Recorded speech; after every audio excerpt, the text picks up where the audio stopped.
Good deal. Well, I'll tell you what, let's get this show on and started. Thank you all for tuning into The Divide with Marcus C. Williams. We are here in your ear, having the conversations that you need to hear. We are the number one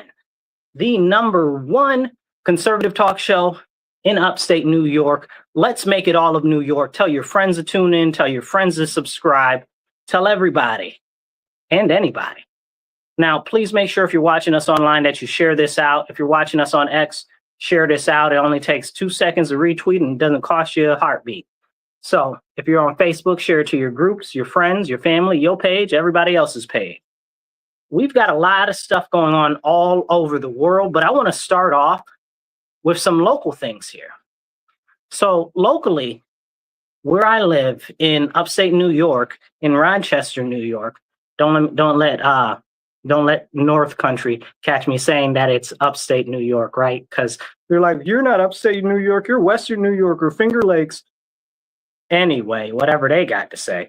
But here in Rochester, we've had a number of issues with housing. And I think that that's something important that we have a conversation about, because it seems as though our elected officials don't want to address the issues that we have with a number of elders getting kicked out of their homes. And it's very disappointing. You figure, hey, if the elderly are supposed to be one of the most important group, the most at-risk group of everything, right? Financial hardship, homelessness, all of these things, you would think that our elders would be able to get adequate services.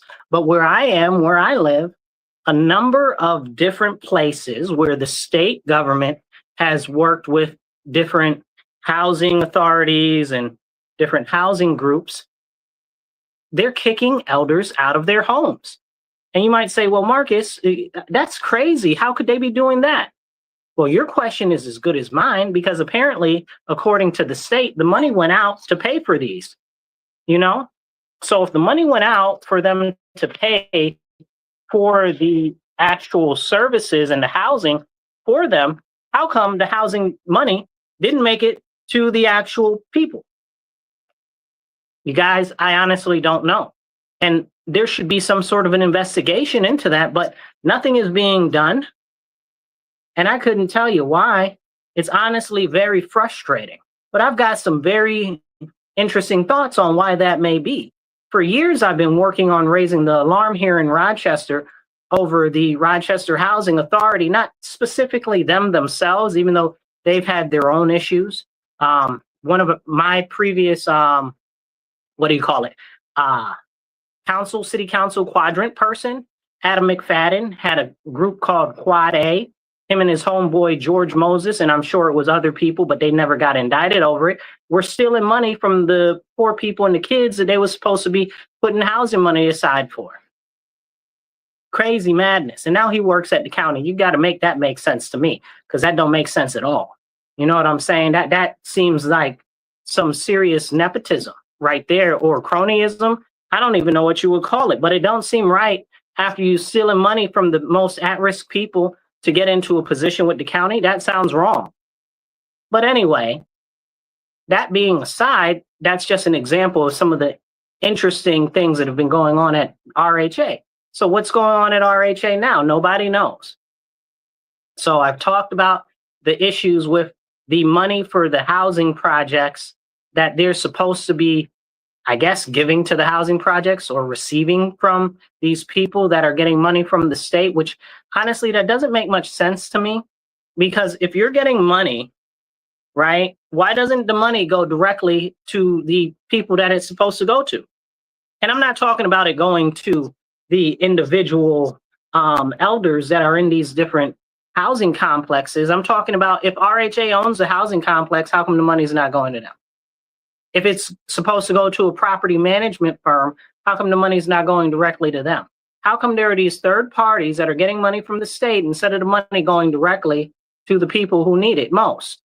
And somebody make this make sense, because somewhere what's happened is there has been a grave disconnect between the money leaving the state and going to some third party agency to it not getting to RHA and these other housing providers. Somebody make that make sense to me. Why do we have these middlemen? What is going on here? How come these people are now being kicked out of their apartments? And people will tell you, oh, no, they're not getting kicked out of their apartments. That's not happening. They're just being rehoused. Rehoused? You rehousing people that lived in somewhere for a decade? Are you being serious right now?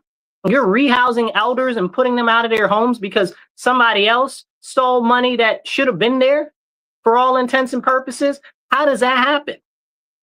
There needs to be an investigation into this. But none of our city council or our county ledge people are saying anything about that. So I'll start off from the beginning and I'll catch you guys up real quick. It started a couple of months ago. We had two different housing projects, one right after the other. One was the housing project on Danforth Towers, one of them. And then it was another housing project over, what's that called over there? It's slipping my mind, but if you remember the name of it, drop a comment and I'll try to pop it up on the screen. But anyway, so there was this other housing project. Why is it slipping my mind? And I go over there frequently. My friend lives there. It's slipping my mind. Anyway, it doesn't matter. So there's this other housing project also, and all of a sudden, bing, bang, boom, these people are being pushed out of their homes, right? Well, why is that? Who knows? Apparently, nobody knows. And that's a scary thing to me, right? Because shouldn't there be some sort of safeguard in place so this type of stuff doesn't happen? I mean, that would just seem like it would make sense. Shouldn't it be oversight? And apparently the money that was missing that was supposed to go for these elders is millions of dollars. Like, it's not a couple $100. It's not a few $1,000s. It's not even $10,000, $20,000. We're talking about millions of dollars, hundreds of thousands of dollars being stolen from our elders. And then people are like, oh, Marcus, don't say that the money is stolen or whatever. Did it get where it was supposed to go? No. So money just evaporates into thin air now? That's what happened? You give it to one person to give it to the other person if it didn't get to that person. Clearly the other person stole it, or it got stolen, or it got lost. Now, I don't know how you lose all that much money and nobody knows about it until all of a sudden, after months later, now you're kicking elders out of their housing. Make that make sense to me. Now, you would think that after that happened with those two apartments, it would be, oh, well, let's look into it. Let's get the county to look into it. Let's get the city to look into it, because clearly the state issued the money and the state can't be held accountable for themselves because they couldn't even find their toes if they were in their own shoes attached to their own feet. You understand what I'm saying? Like, this is serious. This is very, very serious. So then all of a sudden, here goes another housing complex for the elders in Fairport. Now, this one isn't administered by Rochester Housing Authority. It's administered by somebody else. I'm not quite sure who. But now all of a sudden, a similar thing is happening there, where the money didn't get to the housing people that it was supposed to get to when the state sent the money out. Again, now we're up to a couple million of dollars because we got those three housing complexes. Now we're talking about now we're talking about millions of dollars, you guys. Then I just read yesterday in a newspaper, somewhere in Parrington is now kicking out the elders, not kicking out, what are they calling? Rehousing. Well, why do they have to be rehoused? If you got the money to rehouse them, you got the money to keep them where they are. These are elders. They should not be being forced to move. Oh, Marcus, they're not being forced to move. They just have to move because they didn't have the money for it. So now we're putting them somewhere else. That sounds like kicking the can to me. It sounds like nothing's really being done. And it sounds like a setup. Now, if you look at some of these housing complexes and stuff like that, they're people that are in budget programs, and the budget programs are not paying extra, what would you call it? They're not paying market rate, right? So they can charge more if they get their people out of there or whatever the case is. And why do they want to do that? Because they don't actually care about our elders. They're trying to replace them with people that will pay more. Maybe those people too are also elders, but it's not the ones that are in there now. And then if you look at some of the ones that were moved from the city, they're sending them out to places like Hilton, Hamlin. That's mad far away, right? And nothing's out there. I don't know if you guys ever been to Hamlin. It's nice and all, but there's nothing out there. There's nothing out there. If you guys want to be part of the conversation, please hit like, hit the share button, and definitely drop a comment. I'll do my best to pop your comments up on the screen if you're following us online. If you're watching us on X, make sure you hit the retweet button. It don't cost you nothing. And if you're on Facebook, hit the share button, okay? The more likes and the more comments that we have, the more the message gets out there and the more people can hear. So do that real quick. Take 2 seconds. It don't cost you nothing. Do that for me. So as we go along with this conversation, now you might ask yourself, Marcus, well, there should be an investigation into that. I would think so too. But there's no investigation being done. Our elders are suffering and now they're pushing them out to other places. Make it make sense to me. Where is city council on this issue?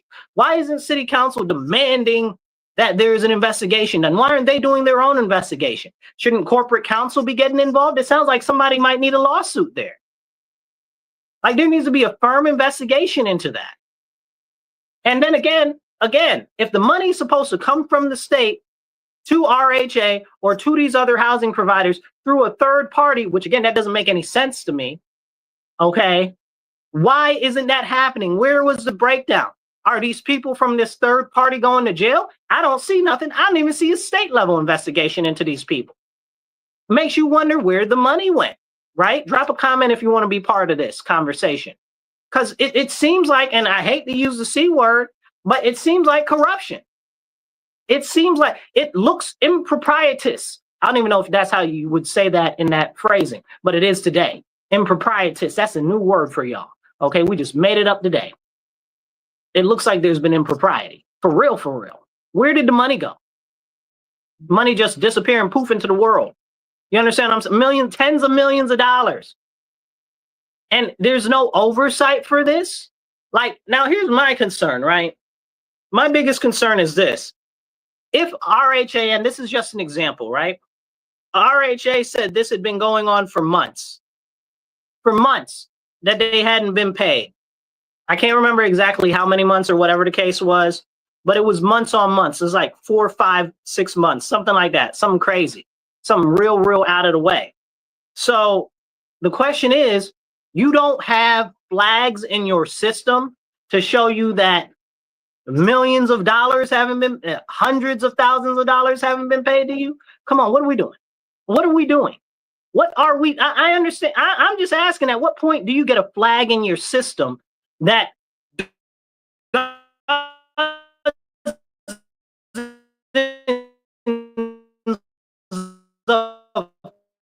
people in one particular apartment complex all aren't paying their portion, that are actually in a program that is supposed to pay an apportioned amount of money.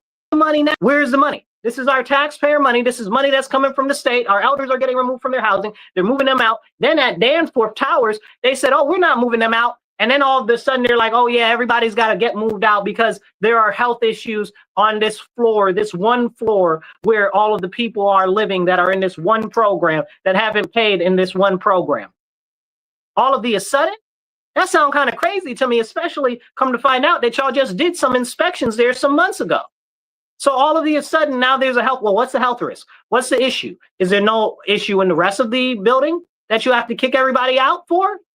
Like it's just one floor, one isolated floor. The floor just so happens to be that one floor that's caught up in this scandal magically.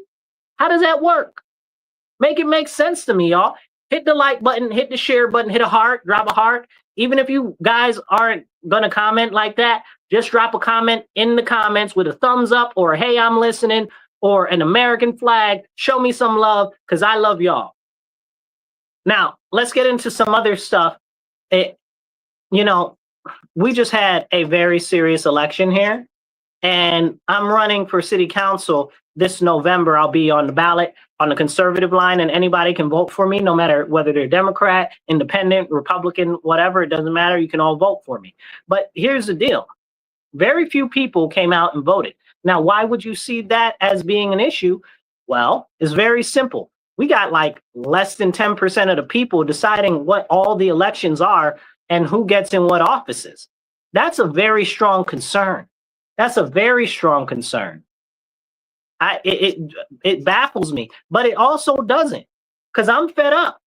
I'm fed up because nobody seems to be doing anything to really push the needle to make any real change or any real effort to do something different. We've seen a number of issues that have been happening for years and even decades. Now, let me put this into perspective where you guys are if you're not here with me. So in my city for 58 years, it's been completely run by Democrats. Let me tell you this. It's been run on the school board, all Democrats, and this is for almost 60 years, 58 years. All Democrats on the school board, all Democrats on the city court judgeships, all Democrats on the city council, all Democrats in the mayor's office.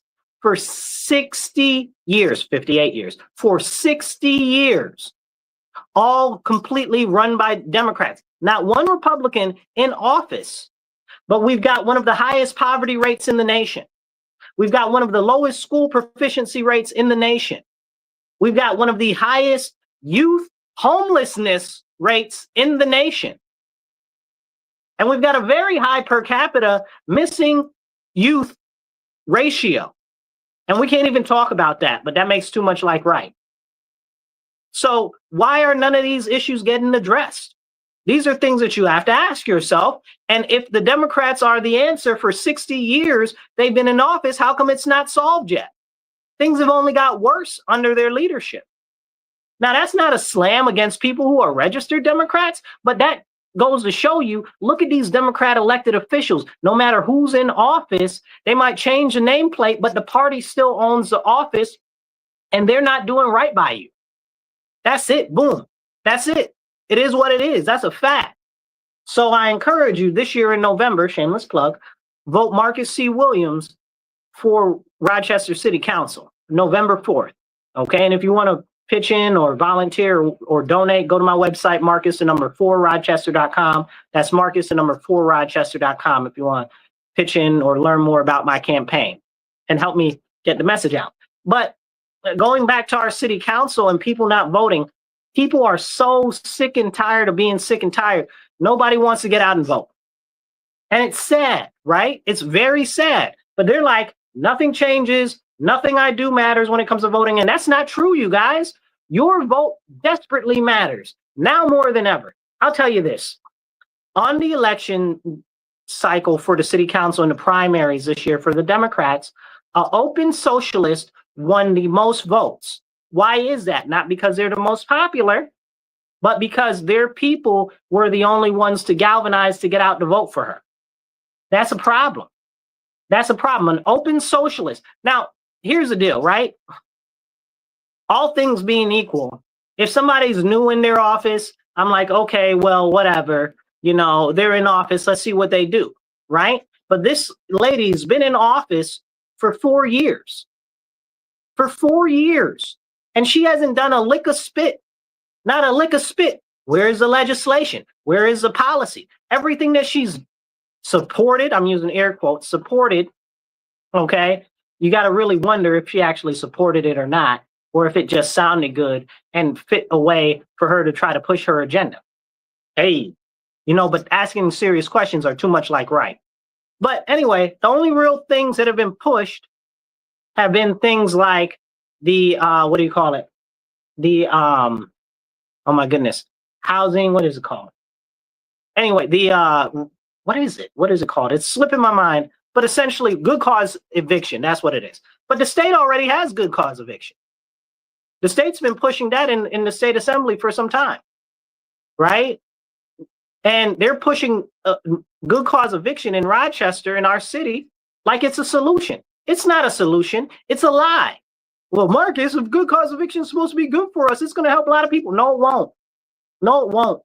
It'll help like 5, maybe to 10%. And I don't even think it's going to break 10% of the people that are getting evicted from their homes. Like, these are the important conversations that we have to have, but nobody wants to have those conversations because they're too much like right. Good cause eviction is a bad thing that they're dressing up. But what do you call it? Putting lipstick on the pig. Like, that doesn't solve the issue of continued raising rents. You know, like if you wanted to actually address the raising rents, why would you push that instead of maybe promoting more home ownership? How about that? Maybe promoting actual You know, they try to say, oh, well, let's put in rent control. That's another disaster waiting to happen. We've seen it be disastrous in New York City. We've got whole buildings, 50 units in New York City, multiple buildings on one block, all empty because they're rent control. So the people would rather let it languish than it actually go out to rent for cheap, which will be less than the cost where they can make money and not enough cost to keep the repairs up. But that's in New York City, right? That's our sister city. That's where they're getting all of this concept of neo-socialist, give the government more power over everything type of nonsense, right? That's where it's being pushed from. But it's failed in New York City. It's failed in New York City. It's failed in San Francisco. Again, dozens and dozens of houses in the same area, all vacant because of rent controls. Because they can't put anybody in there. And this isn't me advocating for them to raise the rent. Don't get it twisted. I think the rent's too damn high, excuse my language, but that's what it is, okay? But the fact of the matter is rent control is not the solution to it. The number one issue that we have in our area is them marketing our area to bring people in from the four corners of the world to actually increase the cost of housing here for the actual Rochesterians. If they would focus on empowering Rochesterians to actually get housing and to actually own homes, we wouldn't have that issue. I see somebody popped in here. Hey, Snow, I see you. Thank you for popping in. If you guys are watching right now online, please hit the thumbs up, hit the heart button, drop a little comment, say, hey, I'm watching, say, I love you, say whatever you got to say. Drop a flag in the comments, drop a thumbs up in the comments, whatever you got, let me know you're watching, all right? And if you're on X, make sure you do the same and hit the retweet button. It don't cost you nothing. All right, so as we continue, I got to blow my nose. Excuse me, it's dusty in here.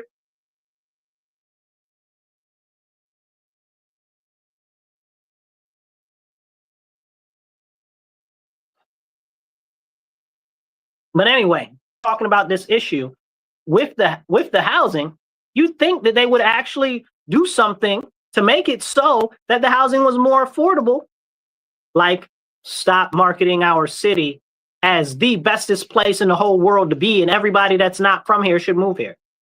Like, are you kidding me? Where are the jobs?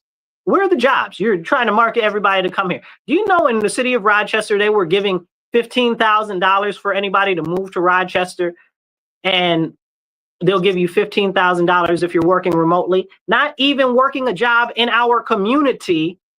If you're working remotely, they give you $15,000. That's retarded, okay? Are you playing in our face or what? You give it out here giving everybody that's working $15,000 that already lives here? You giving small business owners that are employing people here $15,000? What are you doing? You're not doing that for us. Why are you doing it for other people? Come on now, make it make sense. Make it make sense. So you know who passed that? Who's apportioning that money?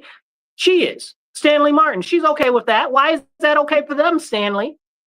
Okay? You want to talk all this other junk that, oh, you care about the people. You don't care about nobody but yourself. A friend of mine that is considerably left, may they come over, okay? I think they're slowly starting to turn. But considerably left says that they deal with her on a regular basis, and she's got a whole nonprofit that does this in the community or whatever the case is.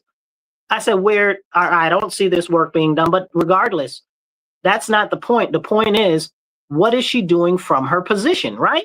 Because she's elected, she's in office. I don't care what she does in her free time, as long as it's not selling drugs in my neighborhood and community. You know what I'm saying? Or burning stuff on fire, which she has done that. This is not a new story. That's a story for another conversation. I didn't forget what she did. I remember, Stanley, that you were the person that promoted the violence and destruction of my neighborhood in 2020, okay, where they burnt down many businesses and destroyed many businesses in my business corridor and other Black business corridors across the city. Okay, I remember that. I'm never going to forget that. I'm never going to let that go. Okay, eventually there will be retribution for that. Okay, we can't let that type of stuff go.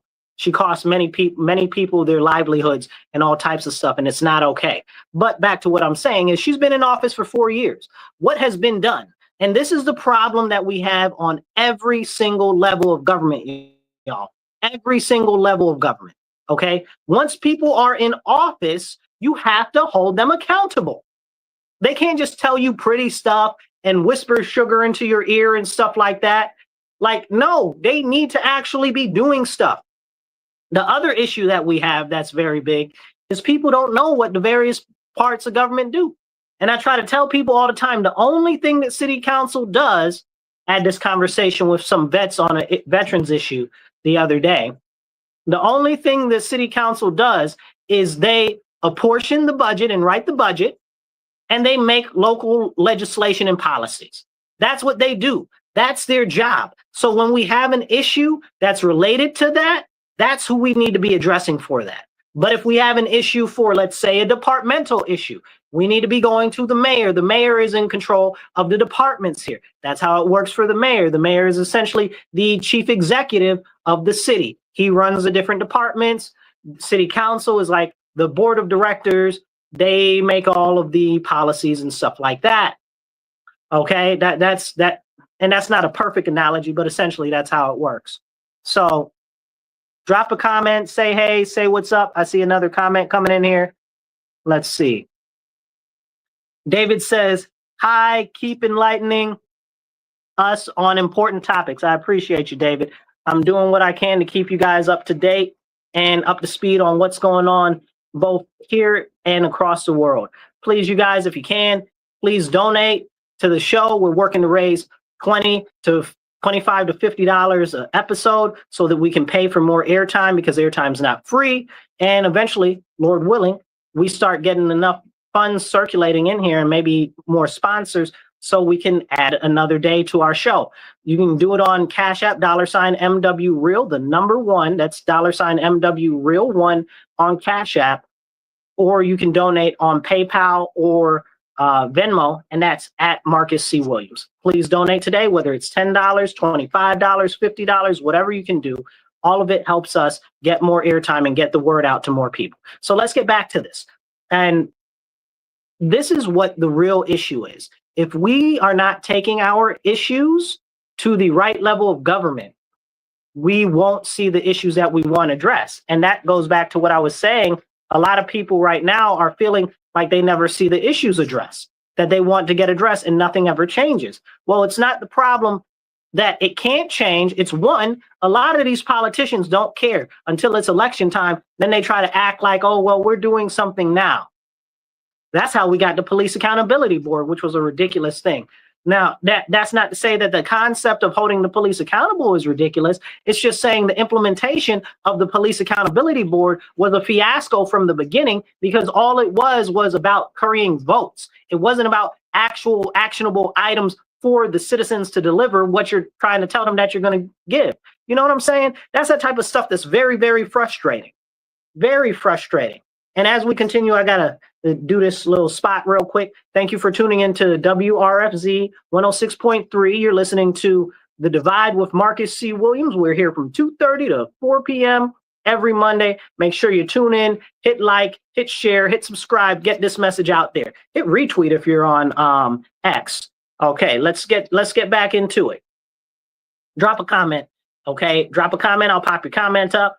Whatever you can, it helps bolster the what do you call it? The algorithm. Let them know that you're listening and you're watching and that you like the show, and it'll get it out to more people. And that's what we need to do. So as we continue this conversation about getting the issues addressed by our local elected officials, it's only around election time that it really looks like they're doing anything. That's why we need people to come out and go to city school board meetings, to go to school district meetings. If you live in Rochester, please reach out to me. You can send me a text, 585-678-1011. That's 585-678-1011 if you want to get more involved, okay? Because we have to do this, and it's going to be up to the community together to get it done. They're clearly not serving us the way that we deserve. They don't really care. They care about themselves and their benefactors, while the rest of the community doesn't even have their issues addressed. You know, and this goes into other issues, but I want to come back to this momentarily. I want to cover some other stuff that's going on across the world right now. Now, there was an issue in Texas where there was a crazy, crazy, crazy storm, right? I don't even know if you call it a storm, right? Because the rain was weird. The areas that got hit were weird. And according to all of the meteorologists, that wasn't supposed to happen. Now, I'm not one of those people that says, yes, believe all meteorologists. I'm one of those people like, if if they tell you it's not going to rain, bring an umbrella and a pair of mucklucks, okay? Like, it's serious, okay? But the fact that none of the meteorologists predicted this, NOAA didn't predict this was going to happen, that all of this rain was going to hit at one time to cause this to happen, we need to have a serious conversation about what's going on. And I know this is going to be a tough conversation for some of you, but I encourage you, don't believe me because I'm saying it. Believe me because I'm telling you, and go look it up. So there's weather modification programs all across our nation, especially in Texas, especially in that area, automatically where it happened. Come on now. That's automatic and magically at the same time. Okay. Like, how did it happen? And none of the rain systems looked like that was going to happen. All of a sudden, just magic? Nah. That's not how rain happens. That's not how storm systems form. The same thing that happened in North Carolina. You know, I know everybody doesn't like Marjorie Taylor Greene, but every now and then she'll hit on something right on point. She just, I don't know whether it was the day of or just before, she introduced a bill to stop weather modification in the atmosphere. I said, that's fantastic. I hope people support that bill. And then all of a sudden, they done had a crazy, crazy magical storm down there in Texas. I was watching a video a couple weeks ago about this guy that owns this company that does weather modification. And they were talking about, oh yeah, we have drones. We use, how did he say it? He said basically they use drones and they use aircraft to spray the atmosphere with what was it, silver nitrate? I believe it was silver nitrate or silver something. So yeah, I'm pretty sure it was silver nitrate, but it doesn't matter. They spray the atmosphere to try to increase the amount of condensation that pools in that area to create more rain. And they do this allegedly because it's not raining enough, right?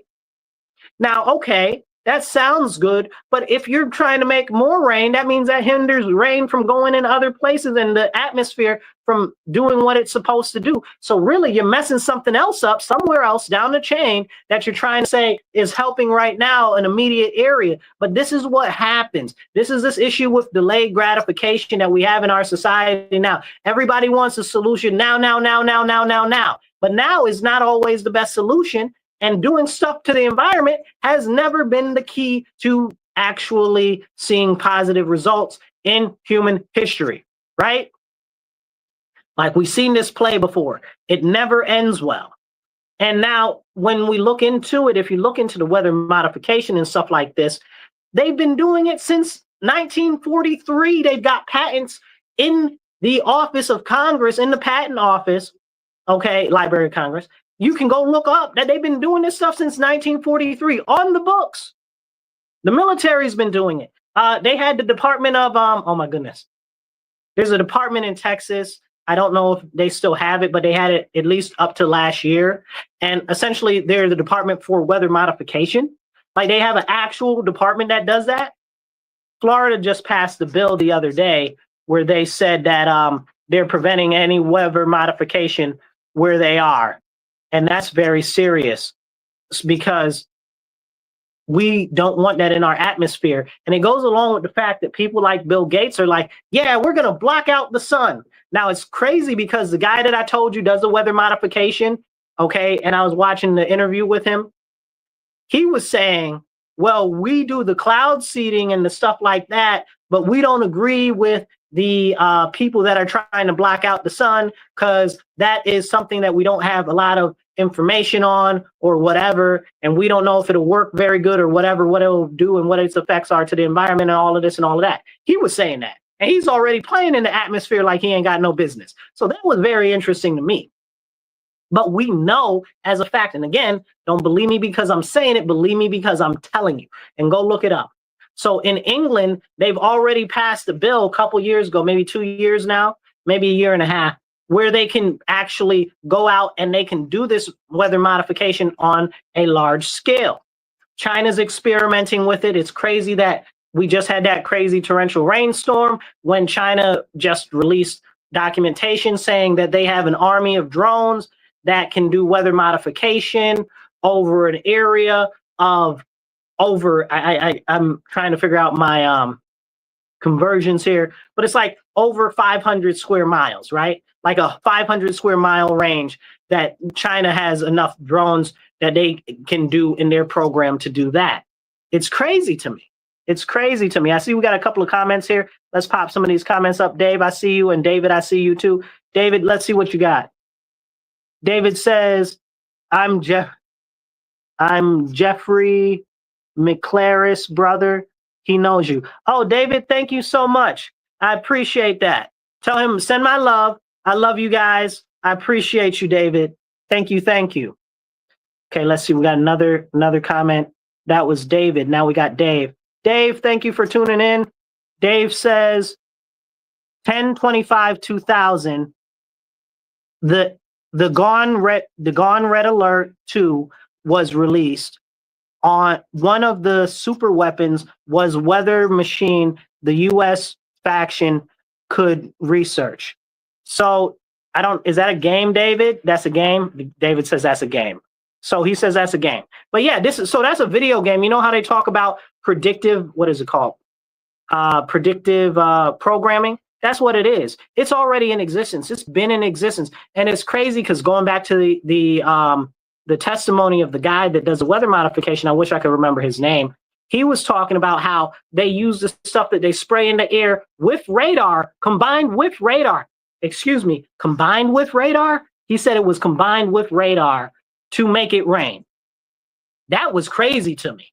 Because a lot of us already had that thought that they were using the radar signals to increase the serious so-called natural issues. But he came out and said, yeah, that's what we do. Now we have solid proof that this is what these people are doing.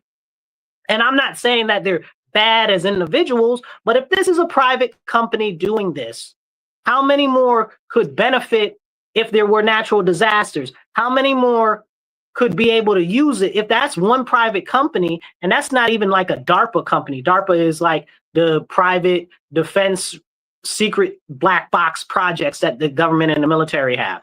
So that's not even like a DARPA program. You understand? These are live, active, commercialized. See, that's the problem. They're commercialized. So if that's what we have commercially available, imagine what we have on the military level. So that's very, very serious. If you guys have any comments or just want to say hey, or say, hey, I'm watching, put a thumbs up or a wave or drop any type of comment in the comments, and I'll do my best to pop it up on the screen. Join the conversation. Let's get into it together. So this is very interesting and concerning because I'm telling you now, and you guys can, again, don't believe me because I'm saying it, believe me because I'm telling you. In the future, everything is going to be about water. Everything is about water right now, but most people don't realize that that's the main driving factor about everything that's going on in the world. Okay. And I think I've done a show on that before previously. If not, we'll do one in the future. But if we have issues with the environment that look like sudden catastrophic natural disasters, you see a whole bunch of people pop out of the woodwork. Oh, it's climate change. Oh, it's climate change. Climate don't do that. Hurricanes don't form inland in the middle of the mountains. That's not how hurricanes form. They need moisture. They need high humidity. They need wind to form. Like, are you serious? They need high pressure and low pressure to come together at the same time. Like, are we being serious? We're not being serious. But that's why more of us need to understand what's going on. And we have to be like, hey, this is an actual issue and we want it addressed. Again, going back to Bill Gates talking about he's going to block out the sun. Are you serious? This is the same person that said that we should cut down all of the trees and bury the trees so that we can sequester more carbon. Are you dumb? The trees pull the carbon dioxide out of the air. I thought you were telling me that carbon dioxide is bad. Which one is it? The trees are bad or the carbon dioxide is bad? Again, this is the same guy. These are real things. Don't believe me because I'm saying it. Go look it up. Believe me because I'm telling you. Okay, this is the problem. These people are saying these things out of their mouth and many people just aren't listening to them. And then when you try to share that information with other people to have real conversations with them, they're like, oh, no, that's not true. That doesn't exist. That's not happening. Are you serious? I'll give you a good example. I've been going back and forth all the time here in Rochester on two issues for years, two big issues, the water system and the water treatment system, okay, and the cameras that they keep putting up all across the county and across our city and trying to tell us it's to catch criminals, but they won't put any criminals in jail. Let's start with the water system. So apparently the EPA just came out and slapped the city and the county with a whole bunch of issues. Allegedly, it's from 1999. I'm telling you, I don't care what they say. They never fixed it from 1999. Because for years, I've been telling them, I said, we got these issues with the treatment plants. We got these issues with the lines. We've got issues with delivery service. And we can solve these issues if we actually look to address them ahead of time. Because I don't want us to end up like a Flint, Michigan. Now, we're not going to end up like a Flint, Michigan, because there were a number of other issues, but we can suffer a catastrophic failure in our water treatment. We've had a number of issues with water treatment systems in the Monroe County area because of too much rain.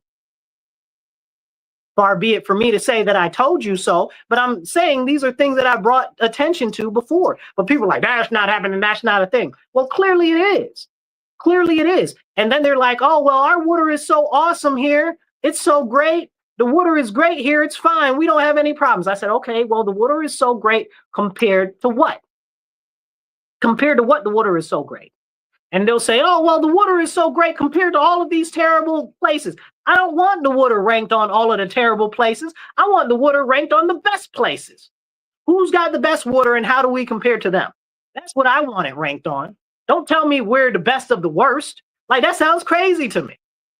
And they'll say, oh, no, we're not the best of the worst. We're better. We're about a B or a C grade water quality or whatever the case is. They do it by these numbers that really don't make much sense, because they don't account for all of the different chemicals and stuff in the water. We have a ton of chemicals in the water. Let me tell you how much chemicals are in the water. In our city, Rochester, and in our county, we have a lake. The lake is Lake Ontario, right?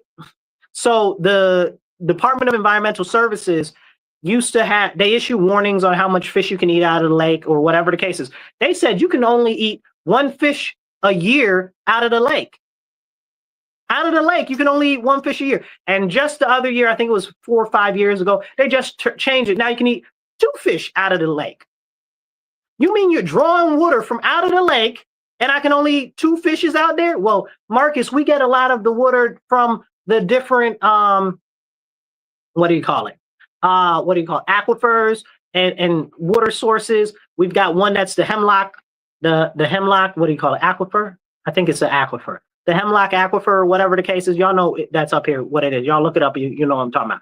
Anyway, we sold off the water rights to that. And when we sold off the water, how you sell off our water rights? How do you get like that? How does the city sell off our water rights? And that just baffled me. Like, we're going to need fresh water and you just over here selling off water rights? Are you daft? Like, does the brain, the thing between your 2 ears, not work the way it's supposed to? Like, people are always going to need to drink water. Hello. Water is a scarce resource. Scarce resource is not, but that's a whole separate conversation. But you know what I'm saying? We clearly can't treat the water that's coming from the lake, and you're going to sell off the water rights to the aquifer that we have and the pipelines to the water. Who's dumb? Because it ain't me. I would have never voted on that. Are you serious? Like, but these are the serious conversations that we need to have. And it's not just happening where I live. It's all across New York State. It's all across the country. They are selling our, what do you call them? Reptarian? I believe it's reptarian. Maybe it's alloidial. I believe it's reptarian rights, though. But they're selling off all of our water rights. This is a very important conversation to have. And you can jump into the conversation, drop a comment, drop a like, hit a heart button, share this on your page, your friend's page, or anybody else's page that you know, even if they don't like you. Share it on definitely share it on their page if they don't like you. and get this message out so we can have real conversations. We need to have these real conversations about the water supply and how it's very important and it continues to go chronically unaddressed. And they're not preparing us for stuff that needs to be prepared for. Then we got Kathy Hochul, who is my governor. She's a piece of excrement. Okay, I can't deal with her at all because she sold off a ton of our water areas and our water rights in the states to private companies talking about, oh, we're protecting this land. We're protecting this water, so we're selling it off to private companies that can save it later and sell it back later. What? You're selling our state water rights and natural water rights and fresh water rights to private companies that are keeping it safe? Who's daft? Who? It's not me. Do you think that the thing between our ears isn't working? Like, ain't nobody that dumb. But they think that you won't know about it and they think that you won't understand. It's so disgusting. It makes me want to spit. But these are the serious issues that we need to address. We need to address these issues because they're going on, and nobody's addressing them. Nobody's talking about them. And if we don't have these conversations, nobody will know. Then to go into the other issue that we were talking about, the replacement of the lead lines and stuff like that. I think we might have talked about this before, but they're replacing the lead lines here with plastic lines. Are you serious? You're replacing lead lines with plastic lines? Who's dumb? We know that microplastics get into everything. We know that heat, water, cold, all of this, what do you call it? Friction, all of this wears down the plastic and puts microplastics into the water. We know that just running, they tell you, oh, don't drink out of the water bottles that are plastic too much because the water bottles end up putting plastic into your body. Now you don't fill the whole city with plastic pipes. You don't think that water is going to get plastic into everybody's body? Like, are we not having realistic conversations here? Like, that's what not galvanized steel. Now, I'm not saying galvanized steel is the answer. I'm just saying it's very clear that if we're replacing the lead pipes, plastic is not the answer. It's very clear. You know, what do they say? That each person consumes a credit card worth of plastic every year now? It's probably more than that because it's in your water, in your shower. This is why you should have whole house water filtration systems. I got something coming up for that. I'll share it with you next episode. But this is the issue. Like, that stuff goes through your skin. It goes through your pores. You drink it out of the sink. It goes in your body. Like, we're not being real and we're not having real serious conversations. If you want to be part of the conversation, drop a comment. Even if you don't really have much to say, just drop a thumbs up, a heart, a wave, or say, hey, I'm listening into the comment section, because it all helps kick the algorithm to get it out to more people. But this is the issue. They're replacing our lead system which has been working for decades, right? And they're replacing it with plastic. They didn't do galvanized steel. They didn't do iron or whatever the case is. I'm not saying that either of those are the answer, but I'm telling you for 100% fact, plastic is not. Here's something else I'll tell you. The lead pipes, I always wondered why lead pipes were an issue, right? So how has everybody been using lead pipes for thousands of years? The Romans used to use lead pipes. So for thousands of years, and people weren't just dropping dead or having aneurysms all the time because of drinking out of lead pipes. So I looked into it, and you guys can go look this up. This is on the NHI, the National Health Institute? Yeah, the NHI website. Okay, there's a study that they did with fluoridated water and lead. It says that if you are running fluoridated water through lead pipes, it adds to the accumulation of lead in the body, and it also knocks more lead off of the lead pipes to put it into the human body, and it adds to the calcification of muscle tissue and bone tissue. This is an actual study. This study is from about, I don't remember when it was from, but it's from years ago, right? So we've known this from like at least 20 years. I think it was maybe 10 to 15 years ago. I don't remember exactly, but go look it up. It's on there. It's on the NHI website. So this is a government website. You can read the report for yourself. Don't believe me because I'm saying it. Believe me because I'm telling you.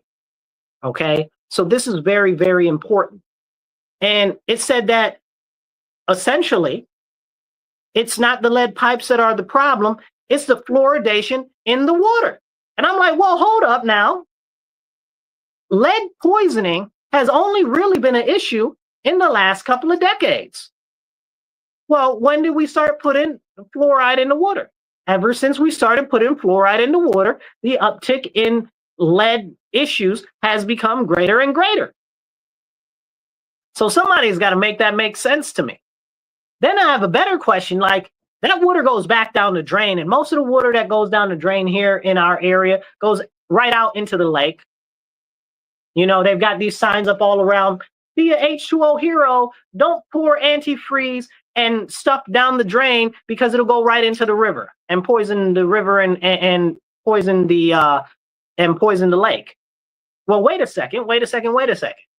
So you mean that we're putting fluoride in the water for the people, allegedly, to help their teeth, whatever, we're not going to go into that.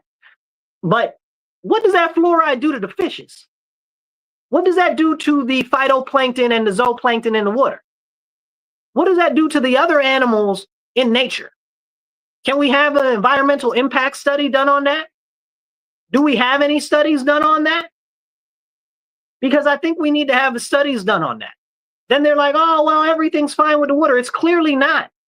Because for the last few decades, as long as I can remember, maybe 15 years, okay, almost every year here, our lake has had these crazy algae blooms. Okay, well, why is it having these algae blooms in salmonella? Salmonella, right? Where's salmonella come from? Poop. You get salmonella from poop. Poop contamination makes salmonella. So wait a second. If we've got algae blooms and we got salmonella in the water, that means that poop is going into the water, in the lake. Hello. I'm just saying. I'm just giving you guys the information. It's your choice to do with it as you please. Okay? Like, salmonella comes from poop. Like, everybody knows that. Like, go look it up. Again, don't believe me because I'm saying it. Believe me because I'm telling you. Okay? Salmonella comes from poop. That's it. That's where it comes from. So we've got salmonella in the lake. You can't go in the lake. Okay? We got algae blooms in the lake. Well, what's making all the algae blooms grow? We've got a history of our area being contaminated by tons of industrial products because we've had Kodak and Xerox and massive manufacturing here for decades. And you mean to tell me that everything's fine? And they used to just dump the waste right in the lake. And you mean to tell me that everything's fine? No way. I don't know who you're selling that to, but I'm not buying. Sounds like a whole lie. You know, and these are the type of important conversations we need to have because that's not just happening here. We can talk about the issues in Jefferson County, not Rochester, but was it Tennessee, Alabama, one of those two. Okay, down there. We can talk about the water in other different places and the issues that they've had with various cross-contamination of chemicals from manufacturing points and other things like that. But we need to have these very serious conversations, and they're not being had. Hit the like button, hit the heart, and you guys, we are looking to raise between $25 and $50 an episode so we can get more airtime because airtime's not free. And if you are a company, you can also look to sponsor us. You can reach out, send me an email, Marcus@Marcus4Rochester.com, or you can give me a text, 585-678-1011. So you can donate on Cash App, $MW Real, the number 1, or you can do Venmo or PayPal, and that's at Marcus C. Williams. So let's get back into it, and let's talk about some other stuff that's going on worldwide. Today, Netanyahu is meeting with President Trump on some stuff to deal with the Houthis and Hamas and creating a actual peace deal there. I don't think anything's going to happen with the Houthis. They just dropped some bombs on them today. So that's probably not going to happen. But the Hamas people, I guess maybe something might happen there. They're in the middle of, non-direct talks in Doha right now. So we'll see if something happens there. But they're going to have a lunch today. So that may or may not have already happened. And I'm sure that they're going to have a good conversation about that. We'll see. I pray for peace in the Middle East. Also, return the Middle East to Christianity. Okay? You know, that's how I really feel. Don't ask me to get involved in the whole thing. Okay? But I hope that they bring peace over there because Trump has been working really hard. I know a lot of people don't like him, but these people out here that are protesting for Gaza and stuff like that and protesting for Iran, Trump has been the number one person trying to be like, we shouldn't go to war with Iran. We shouldn't go to war with Gaza. We shouldn't be letting the people that are dying there happen. It's terrible. The babies are being blown up. This is what he's saying out of his mouth. And it's like these crazy people that are pro-Palestine aren't even listening to him. You got the most powerful man in the world, okay, the president of the United States saying, I agree with you. I think that they shouldn't be bombing babies. I think we need to stop the dying. And you guys are out there protesting and mad at the orange man bad. How does that work? How does that work? I understand you don't like the orange man. That's fine. But if he's supporting what you're supporting, why are you not supporting him on that issue? And that's the serious concern and the serious conversation we need to have. The number one president in the world pushing for peace in the Middle East, pushing them to stop the war in Gaza, Donald J. Trump. Okay? And everybody hates him so bad that they won't even say, yeah, we agree with you, Trump, on this. Because if he agreed with Trump, maybe he could push Congress to do more about the issue and they can actually address the issue. Perish the thought. But this is the issue that we have, you know, and the Democrats, right? They've been saying, oh, we want to tax the rich more. We want to tax the rich more. Trump came on the TV a couple of weeks ago. Again, don't believe me because I'm saying it. Believe me because I'm telling you. Go look it up. Trump came on the TV a couple of weeks ago. He's like, yeah, I think we should raise the taxes on the rich. He said, I'd pay a lot more in taxes if I knew it was going to be able to be helpful to the people. He said that out his mouth. Okay, and he said, yeah, I think we should raise the taxes on the wealthy. And he said this on the TV. He said, but it's not that popular in Congress. He said this out of his mouth. Did any of the Democrats say, yeah, Trump, we support that? That's what we've been saying. We should charge the rich more money. Did not one of them, not Chuck Schumer, not Elizabeth Warren, who's been saying that for years, not Bernie Sanders, none of them came out in support of Trump talking about he wants to raise the taxes on the wealthy. How does that work, you guys? How does that work? He's saying what you guys support, and you don't even support that issue with him? Like, I understand that you don't like him. That's fine. You don't got to love him. You ain't got to be his best friend. You ain't got to go out with him on a dinner date. But if he is supporting the issue that you say that you care about so much, you should support him on that issue. You'd be like, yeah, I don't like that man, but I support that. Because maybe we could actually get done what you want to get done.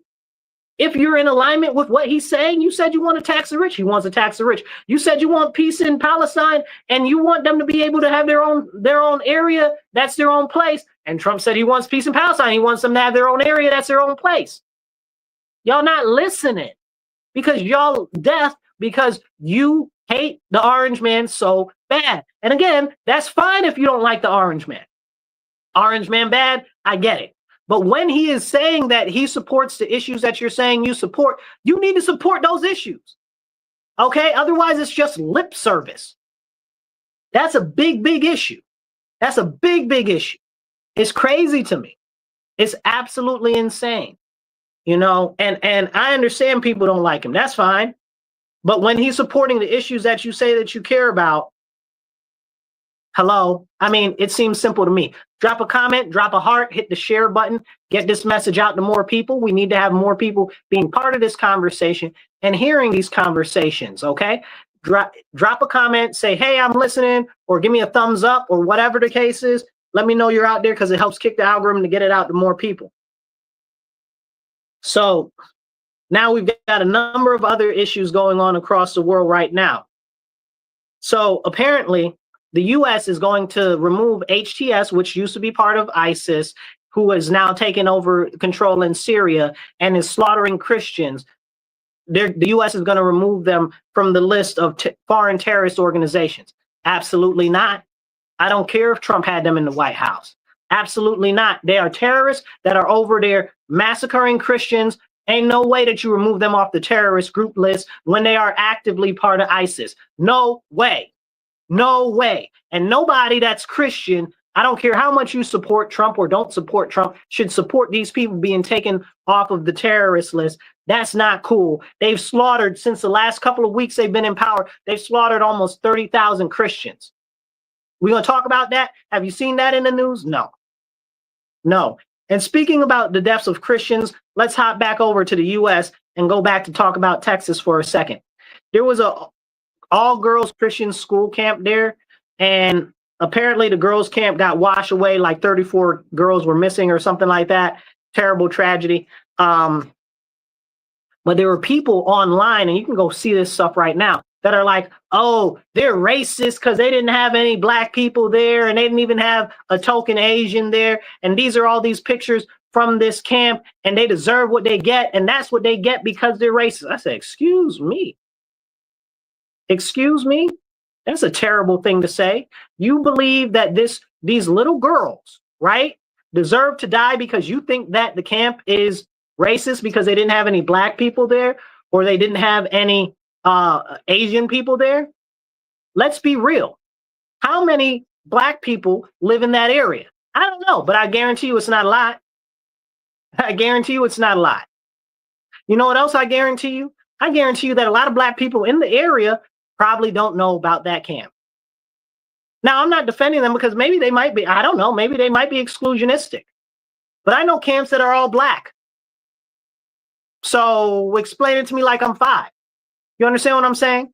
So when I was going to summer camp when I was little, we had camps where there were like almost only black kids. Maybe we might have a Spanish kid or a mixed kid.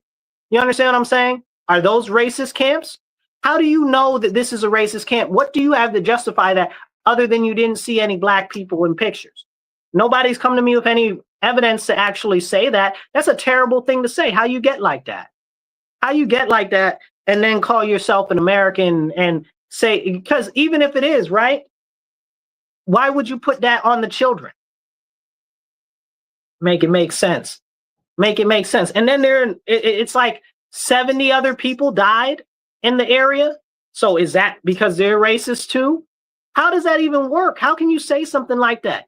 People are horrible out here, you guys. I don't know how they get like that. That's really, really jacked up. That's really, really jacked up.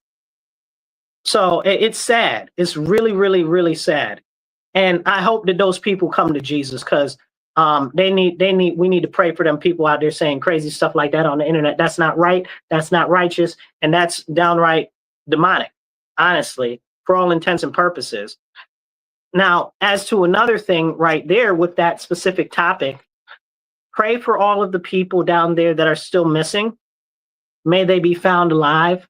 I really hope so, that more of them are found alive. I hope and I pray. So another thing on an issue is, I didn't know that, what's the lady name? Naomi Yamasaki, the tennis player. Yeah, she was just at the, what is it? Omasaki. I think it's Omasaki. I don't want to say the lady's name wrong. Osaka.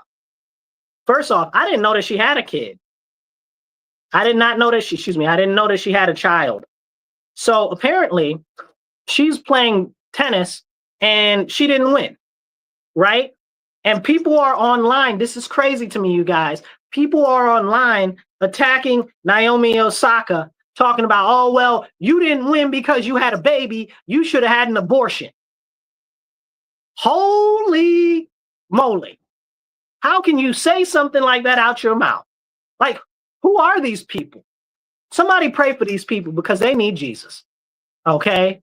They need a personal relationship with the Lord, our Father himself, because these are monsters out there. How can you say that she should have aborted her child, and that's the reason why she didn't win?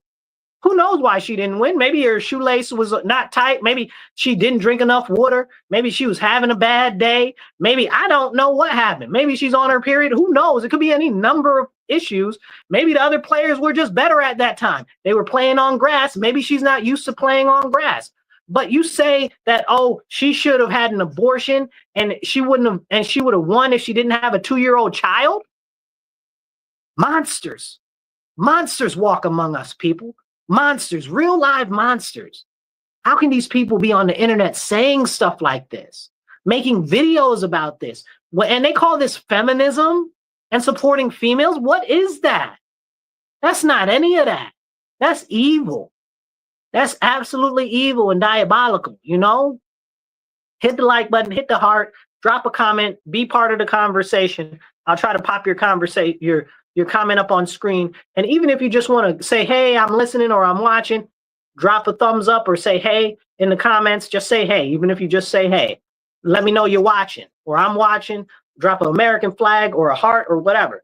But that was crazy to me. I couldn't believe that people were out there saying that she should have had an abortion and it's because of her 2-year-old child. You don't know that lady. You don't know what's going on in her life. She's rich. I doubt that she don't have nobody to take care of her baby. You know what I'm saying? Most rich people are absent parents anyway.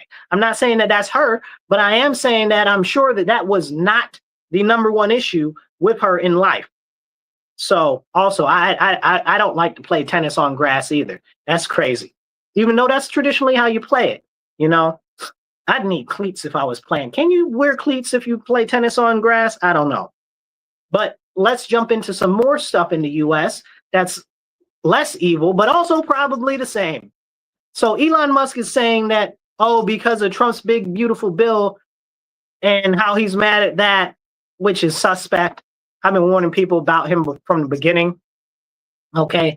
First off, he's a South African billionaire with a family that's got ties to all types of shady business in South Africa. And his granddaddy was promoted technocracies and technocrats as being the officials who run everything instead of actually electing officials. And his daddy owns an emerald mine and other heavy industries in South Africa. And his mom is a crazy loon. No offense, but all offense.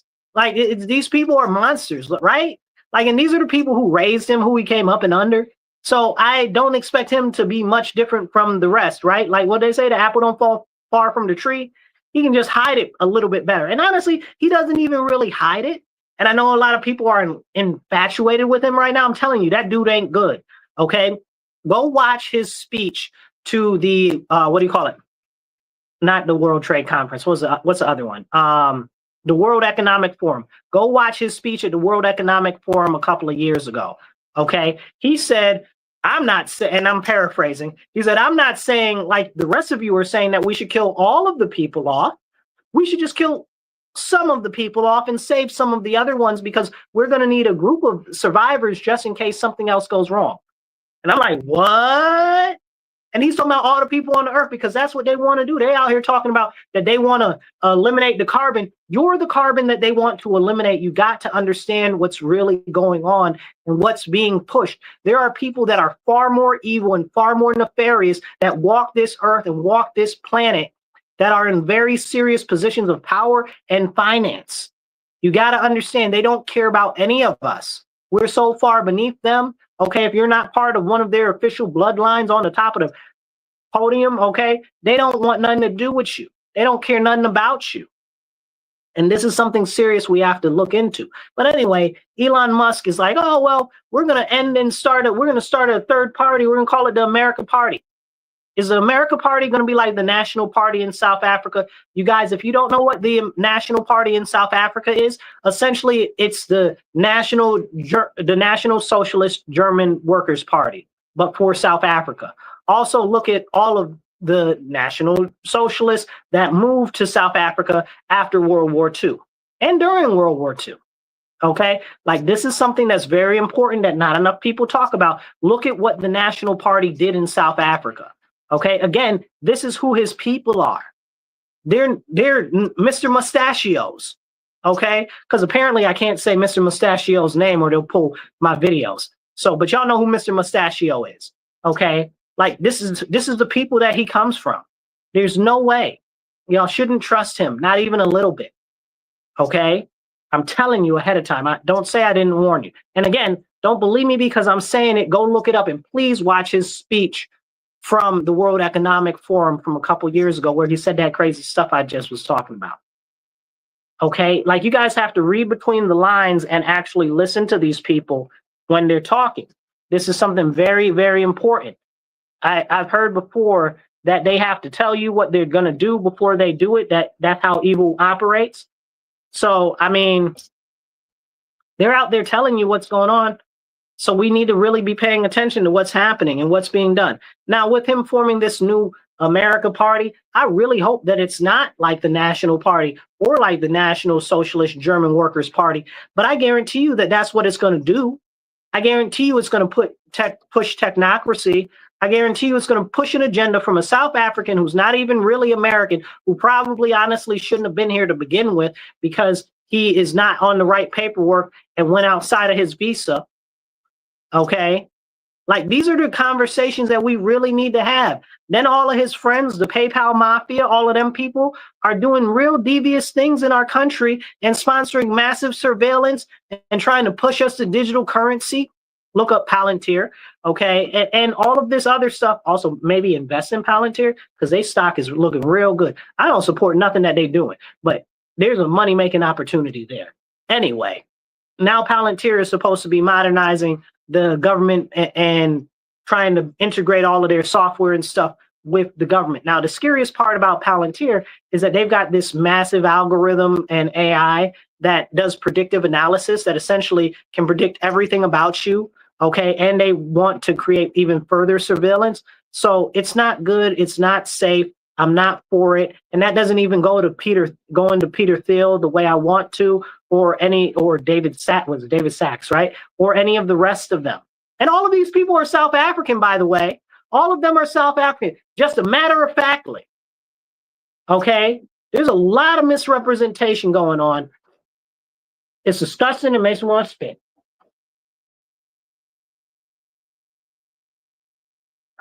But here's the deal. We need to be having these important conversations. So if you can, please share this on your page, hit retweet. If you're watching us on X, it don't cost you nothing to retweet. Hit share it to a group, share it to your page, share it to your friend's page. There's a couple of other things that I want to try to get in. We've got about 10 minutes left on live on the air. I might continue a little bit after online, but let's try to get a couple of these other things in there. So there's a whole bunch of protests going on in Kenya right now. And I think that we need to be watching what's going on in Kenya because Kenya's got some very, very interesting things going on over there. And I don't think people are paying enough attention to that. And I'd really like to understand what happened to all of the Kenyan soldiers that were over in Haiti. I was talking to a Haitian friend of mine the other day, and they were like, yeah, man, they're not there to help anything. They're just there for money. Excuse me, I got to blow my nose.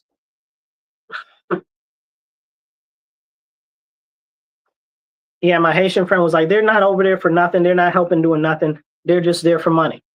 And that's very, very, very concerning. So I don't know. But Kenya has a whole bunch of issues going on themselves. They've got issues with the, what do you call them people? Not Al-Shabaab. Is it Al-Shabaab over there? Might be Al-Shabaab. But they've got a whole bunch of issues with these Muslims over there trying to kill up all of these people that are Christian and kidnap all of these Christian girls. So right now, gangs are in Nairobi, in the capital city, and they're over there acting up. They're over there acting up. Essentially what it is that there's a quiet attempt to overthrow the government in Kenya. This is due to many factors that have been ongoing. I know there's some stuff that was going on with the gas prices and stuff. A lot of people weren't very happy about that, but there's other government issues that people aren't happy about. I don't know who's really pushing the whole situation over there, but that's something to keep in your hat. And I don't want to go too deep into that because we only got a couple minutes left, and I want to cover a couple more things. So there's yeah. Oh, this is interesting. So JNIM, another one of these Al-Qaeda based groups, okay, Muslim jihadist groups in West Africa, apparently is over there attacking many of the Christians over in West Africa. Also, this is a problem. Like, we really need to be mobilizing against these anti-Christian people. But for me, far too many Christians, instead of mobilizing against these anti-Christians that are over there killing off the Christians, are more in favor of supporting Israel than they are in supporting Christians. I didn't see any of that support for the Christians in Syria that just got mass martyred, tens of thousands of them. We're not seeing that support for the Kenyan Christians. We're not seeing the support for those in Mali or the Niger. Where's the support for those Christians? Those are Christians. You out here supporting other people that aren't Christians, that don't even like Jesus, that don't care about Jesus, that hate us, okay, that don't like our religion, that think that we're stupid and say that Jesus is in hell burning in a pile of poop. Like, are we serious? Like, this is what they believe. And I'm not saying that you shouldn't support them, but I'm saying if you support them, you should more so support Christians. Hello? Priorities, people. Priorities. And I feel the same exact way about these illegal aliens here. Y'all out here supporting illegal aliens more than you support American citizens. What is going on here? Should we not be supporting our citizens? Shouldn't our citizens take priority over people that have foreign countries that they can go back to? Americans don't have anywhere to go to.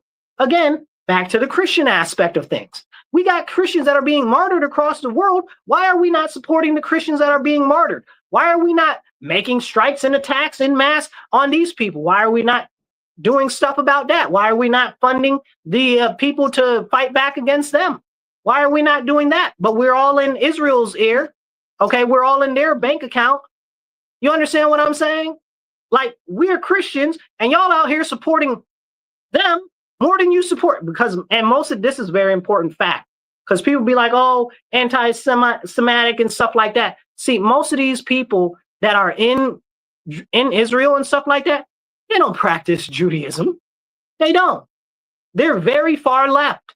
They believe in all that alphabetism. They believe in all of this crazy stuff, okay, that has got nothing to do with traditional Hebrew lineage, heritage, or culture, okay? A very large number of them, you know, minus maybe a lot of the more serious ones, but it's a very large number of them. They are very leftist and liberal over there. And I use the neoliberal term, but not the old liberal, not the original meaning of liberal. You know, liberal means you're supposed to be able to listen to other people and work things out. But these new liberals don't want to listen to nobody about nothing, and they'll try to shut you down from your freedom of speech because they don't want to hear you. But these are the important things that are going on in the world. There's other stuff too, and we'll talk about it in another episode.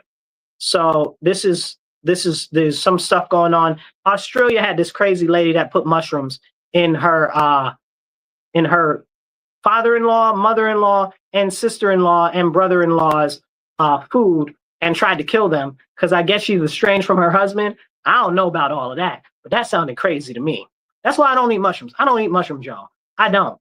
And that's one of the big reasons. Apparently she put death cup mushrooms in their food. This is why I don't mess with that type of stuff. I am interested in a lot of what's going on in other places in the world. I did want to talk about South Korea and some of the stuff going on over there, especially after their recent election, but we don't have a lot of time for that left. So I'm going to say this in the last couple of minutes we got here. In America, if we're not focusing on Americans first and foremost, and we're thinking more about foreign nations, and we're thinking more about foreigners that are in our country, you are doing America a disservice. You're doing America a disservice. I don't understand how you can care about more other people than you could care about your own people. Like, these are important conversations we need to have. Back to my city, Rochester. We have far too many illegal aliens here. Far too many illegal aliens here. And then we got people protesting ICE and we hate ICE and all of this nonsense, and they don't want ICE here and they want them gone. But we have ICE is actually right now busting up a ring of human traffickers and drug traffickers, but we can't talk about that, and they don't want you to bring that up because it's Homeland Security investigations. It's not actual ICE, but that's a whole nother conversation. ICE is here and they are deporting people, but it's mostly the Homeland Security investigations that they're working with to get people that are human trafficking.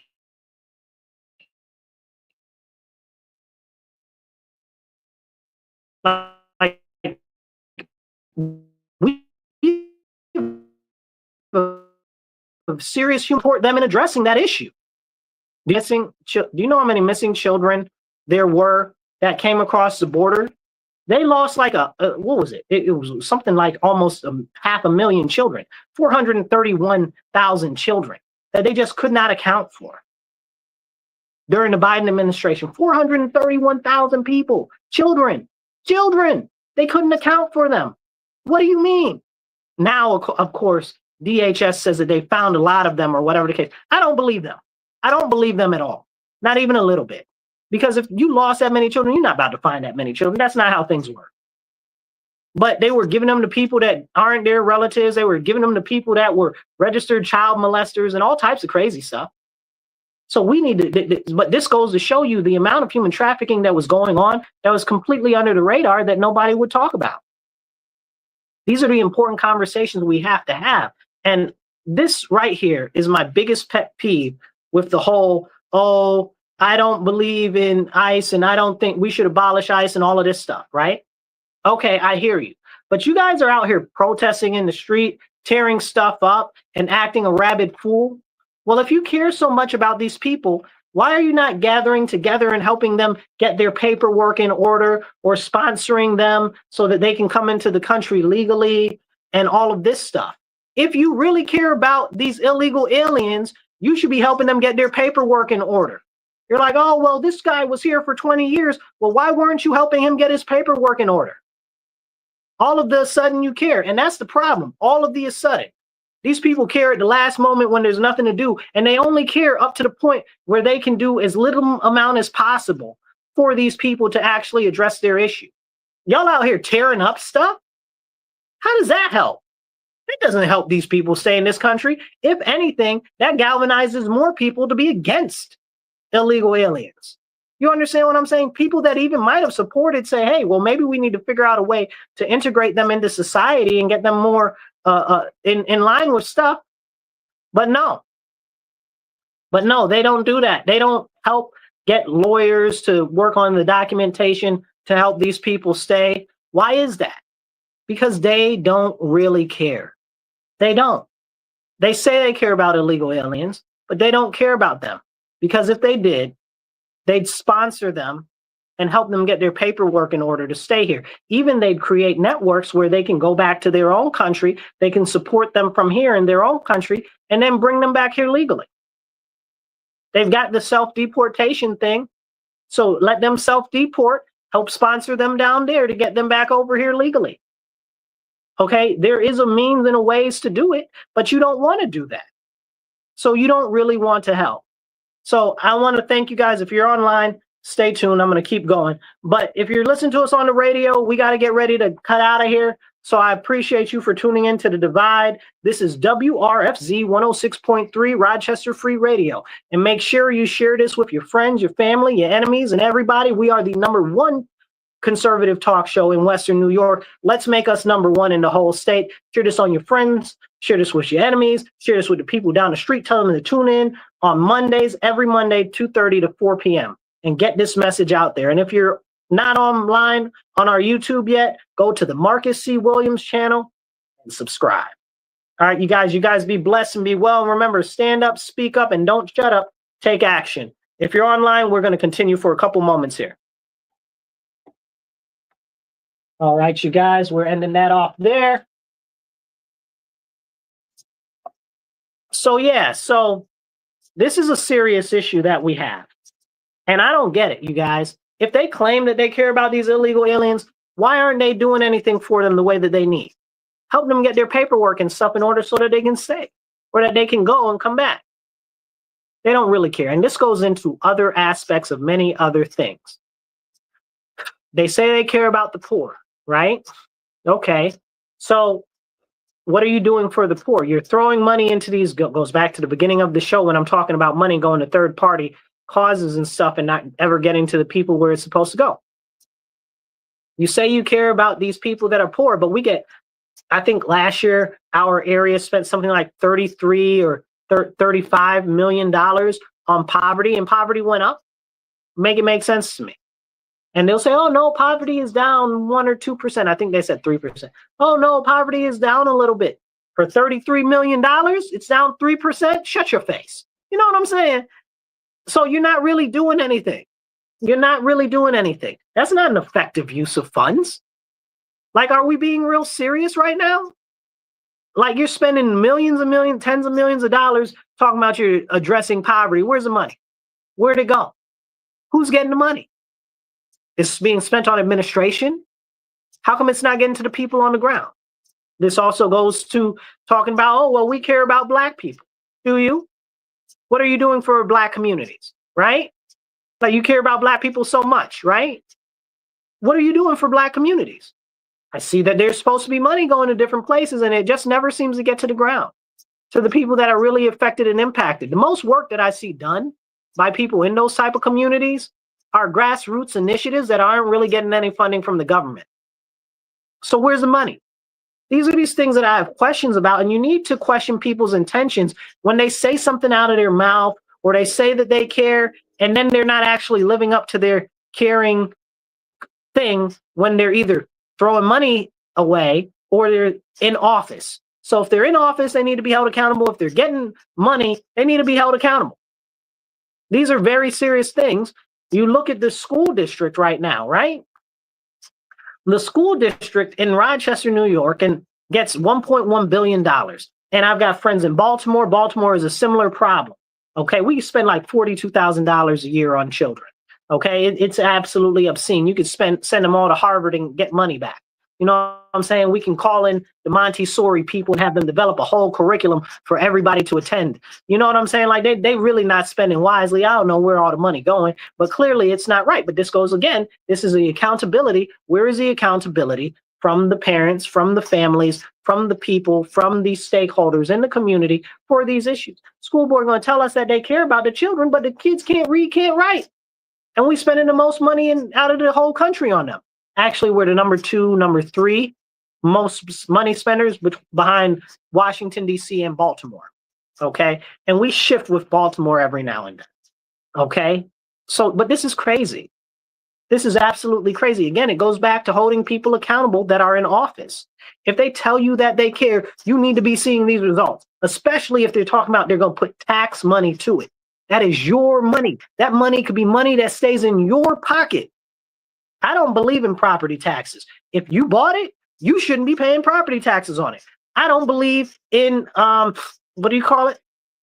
I don't believe that you should be paying income tax either. You work for it, you should keep it. You understand what I'm saying? Like those are just 2 taxes that are completely erroneous and complete theft. People say taxes theft. In those 2 cases, 100% it is.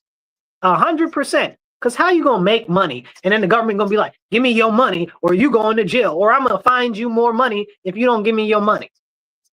That's extortion. If somebody on the street did that to you, that's extortion. You know, it's crazy. And this is why I believe in making the government small and shrinking the government. I know a lot of people are mad at Trump for not for firing people from all of these offices and stuff like this. I had a serious conversation with somebody the other day on it. I said, do you know that Obama fired more people than Trump did? Like, I don't think you're having a realistic conversation here. And they're like, oh, well, Obama also hired people. Yes, he did. But he fired more people than he hired to account for more people than Trump fired still. So this is a serious conversation we need to have. Again, orange man bad, I get it. But I'm all about shrinking the government. I don't care who's in office. I'm about shrinking the federal government. I'm about shrinking the state government. The state government and the federal government, the bureaucracy is too big. They be doing too much, and they don't do enough of what they actually say that they're supposed to do. You know, why am I out here paying for a license to go fishing? Are you stupid? To go fishing? Anybody should just be able to go fishing. Like, I'm not going commercial fishing. Why do I need a license to go fishing at a lake near me? Like, that sounds crazy. Why do I need a license to go hunting on my own property? How you gonna tell me how many animals I can shoot on my own property? You sound dumb. Well, the natural populations. If I want to depopulate every animal on my property, that's my property. They ain't paying rent. You know what I'm saying? Like, and I'm not saying that you should do that, but I'm saying the government has no right to interfere in your life, liberty, and pursuit of happiness when it comes to something that you own and you bought. That's not acceptable. It's not acceptable at all. You know, that's something we need to have a real conversation about. Government's too big. On the local level, we got the government again going back to these cameras. I wanted to talk more about these cameras real quick. These cameras that we have, a network of cameras that are pervading our area where I live. Okay, they're tied into a network of cameras throughout the nation, people, throughout the nation. All of these license plate readers and stuff like that, they send information back about the car. They take pictures of the inside of the car. They use facial recognition on the people, and it goes back to a federal database. The money to pay for the majority of these cameras out here came from it was called Operation Stone Garden, which was a partnership with Border Patrol. If you don't believe me, go look it up. Again, don't believe me because I'm saying it. Believe me because I'm telling you. Look it up for yourself, okay? This is important. So again, you know, I don't support the expansion of government and definitely don't support the expansion of government surveillance. And especially here on the local level, I've been trying to push our local elected officials. Next month, I'm going to submit a whole bill, okay, because I'm working on a whole bill about facial recognition and biometric scanning in public areas in the city of Rochester. Somebody on city council is like, oh, well, they're not doing that. First of all, they are doing that. That's number one. Just because you don't think that they are doesn't mean it's not happening. Number two, even if they weren't, we need to stop it before it comes because it's already in other places. They got robots in New York City scanning people all the time. Okay, I don't want no robots up here. I'm not even happy about the drones. And I'm one of the strongest law enforcement supporters out here. I support all the Leos. Okay, like but I'm not for them using all these drones and robots and stuff like that. Absolutely not. I've been against that since they blew up that guy in Texas all those years ago with that robot. That was crazy. That was the beginning of the end for that. For me, I was like, absolutely not. We're not about to have these people out here with these robots blowing up people. Okay, the robots ain't people too, RoboCop. Okay, you know what I'm saying? So that was the whole concept behind the series of RoboCop, is that they wanted a machine that also still had human emotions because people were scared of the machines, that the machines would just be randomly out there taking out people. But now we've got machines that are in different counties and stuff that are out there doing law, practicing law. That should be concerning to absolutely everybody. Because if the machines are out there doing law, I need you to understand something with Chat GPT and Gork or Grok or whatever the case is, Claude and all the rest of these things. The more bad information they get in, they get bad information out. And it's so disgusting, it makes me want to spit.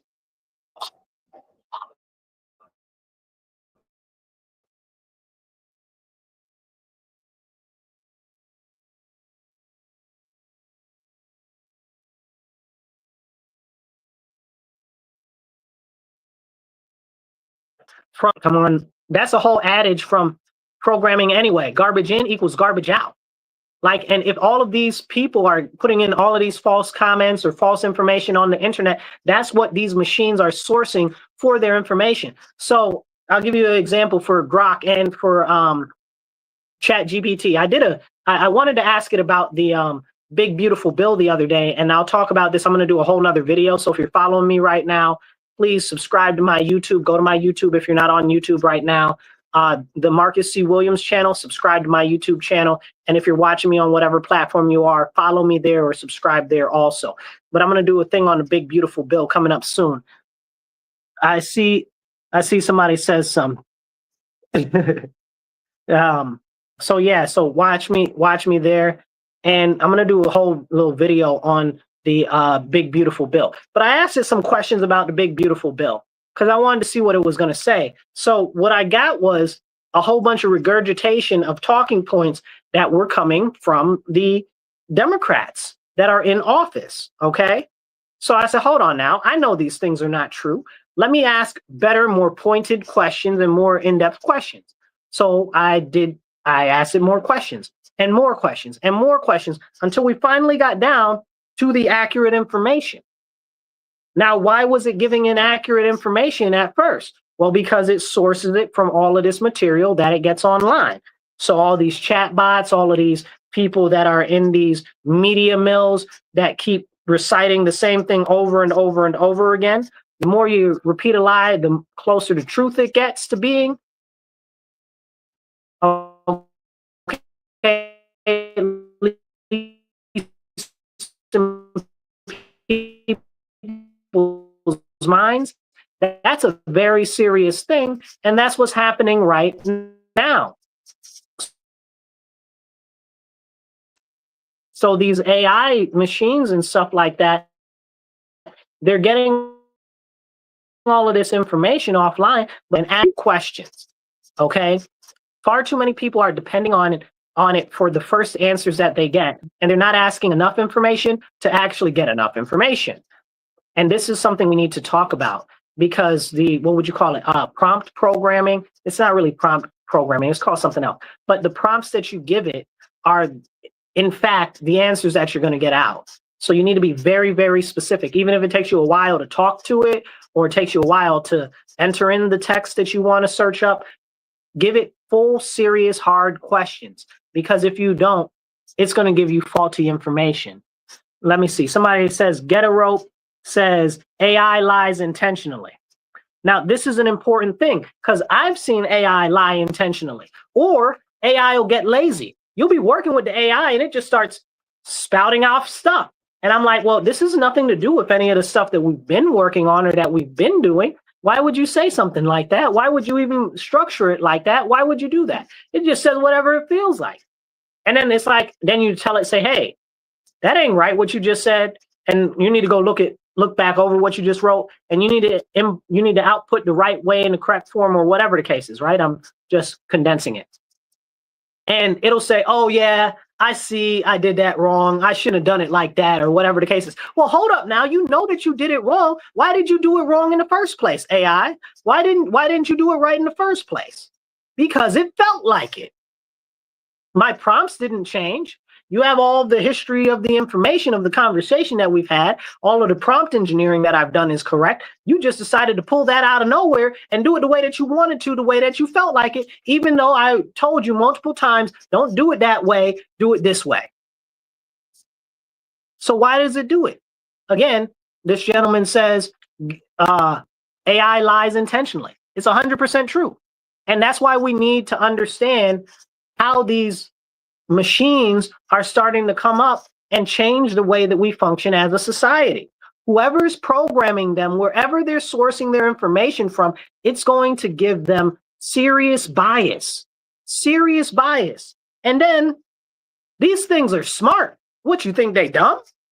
You know, like, they might not be smart like you think a 2-year-old is smart for their age or whatever the case is, but they've got so much massive amounts of data that they are intelligent. That's why it's called artificial intelligence.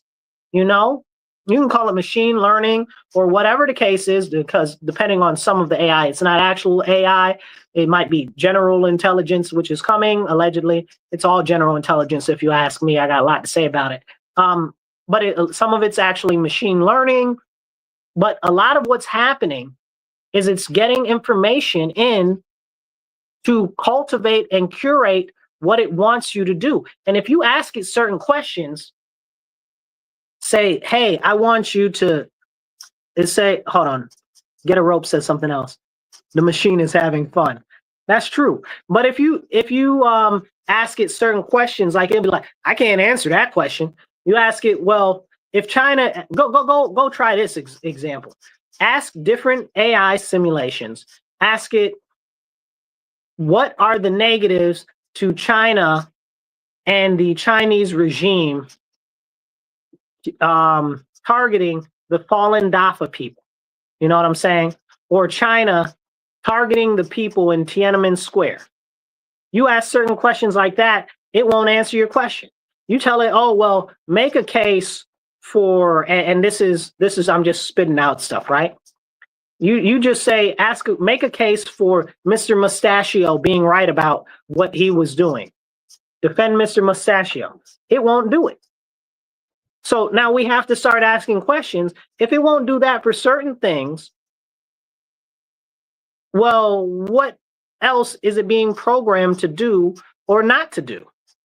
And who are the people that are deciding how to cultivate that information? You understand what I'm saying? There's a lot to that we need to get in depth with and have really serious conversations with, but we're not having those conversations right now. And I keep telling people you can't rely on AI. You shouldn't be relying on AI because it's going to end up misleading you because you're becoming too dependent on it. But people like easy things. People like whatever floats their boat. You know what I'm saying? So these are the serious conversations that we need to have that are not being had. And if it's not us, then who's going to have those conversations? If it's not now, then when are we going to have those conversations? It's already almost too late to have those conversations because it's already implemented everywhere. Now the government wants to control the AI and determine absolutely everything that you can hear and the information that you can get from the AI. So that should concern everybody. If the government is limiting how much information you can get, that is a very, very, very serious problem. But that's what I got for you guys today. If you guys are online right now, please share this on your page or wherever you're at. Share it with your friends, your family. Follow and subscribe. If you're not on my YouTube channel yet, the Marcus C. Williams channel, make sure you follow and subscribe there. And if you guys can, we're trying to raise $25 to $50 an episode to get some more airtime. Okay? Airtime is not free. Please donate. You can do that on Cash App, $MW Real, the number one. That's $MW Real, the digit one on Cash App. Or you can do Venmo or PayPal, and that's at Marcus C. Williams. Again, that's at Marcus C. Williams for Venmo or PayPal, because we want to have more of these serious conversations with you guys. Because a lot of this stuff isn't being talked about in the mainstream or in people's friends groups, and we need to get these conversations out there. There is important conversations we need to have, whether we agree on things or whether we don't agree on things.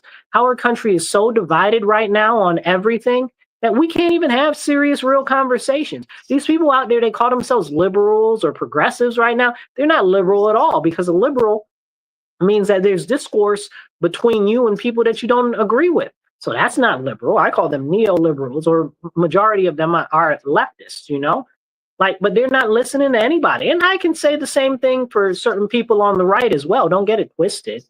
Okay. But a lot of us are missing each other completely because we're not listening to each other. There's a lot more that we have in common than we have as far as differences. But a lot of us just see different ways to get there to the same ending result. Now, for me, I'm more of a constitutionalist. I believe in the highest authority being the Lord, our Father in heaven. And I believe that the government is too big and it needs to be shrunk on all levels. And we need to put more power back in the hands of the people. That's what I believe. Okay. And I stand by that, whether I agree with somebody else or I don't agree with somebody else on most things. If it's in relation to those things, I stand by that. Like, I would fight for somebody else's rights as much as I would fight for my own. Like, it's real. This is very, very serious. So we need to have more open discourse. Don't turn people away because they disagree with you. Don't turn people away because you are preconceiving a notion about them that you haven't talked to them about. Actually open your eyes, open your ears, and listen to each other and start to have that serious discourse. I look at it like this. I want to have a conversation with you, even if I disagree with you, because maybe I can get you to start to think a little differently, or at least see my point of view. Now, not everybody's going to accept that point of view. Not everybody's going to listen to that point of view, but we need to have those serious conversations so other people understand that point of view. One of the greatest things that I can give you as an example of that is I live in a deep blue area, and for decades, the Democrats have been carrying water for the Republicans. They've been saying, oh, this is what Republicans believe. This is what they believe. And none of it's the truth. None of it's the truth. But what's happened is Republicans haven't been out there championing what we actually do believe. They haven't been standing up for what we do believe. And the loudest voices in the chorus are the ones that get heard. So I encourage you, have the important conversations with your friends, with your family. Okay. And again, don't believe me because I'm saying it. Believe me because I'm telling you. I'll catch you guys later. Remember, stand up, speak up, and don't shut up. Take action. Be blessed and be well.